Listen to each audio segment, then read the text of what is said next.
প্রিয় শিক্ষার্থী ভাই বোনেরা, তোমরা রেজাল্ট বের করার জন্য গুগল ক্রোমে চলে আসবে। আসার পর এখানে সার্চ আইকনে লিখবে এডুকেশন বোর্ড রেজাল্ট, লিখে সার্চ করে দিবে।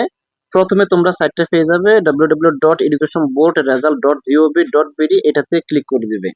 তারপর এটা জুম করবে, জুম করার পর তোমরা এখানে যাবতীয় সব তথ্য দিয়ে দিবে। তারপর সাবমিটে ক্লিক করে দিবে। সাবমিটে ক্লিক করে দেওয়ার সাথে সাথে রেজাল্টটা বের হয়ে আসবে।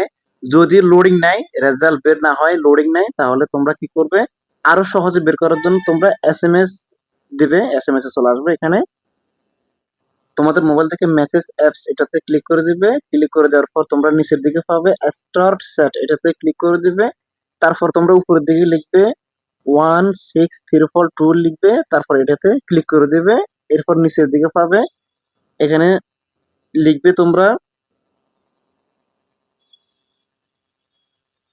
এইচএসসি স্পেস দিবে। তারপর তোমাদের বোর্ড, তুমি যে বোর্ড থেকে পরীক্ষা দিয়েছিল ওই বোর্ডের প্রথম 3 অক্ষর, তারপর আবার স্পেস দিবে। তারপর তোমার রোল নাম্বারটা বসায় দিবে। রোল নাম্বার বসানোর পর আবার স্পেস দিবে। তারপর তোমরা 2025 লিখে দিবে।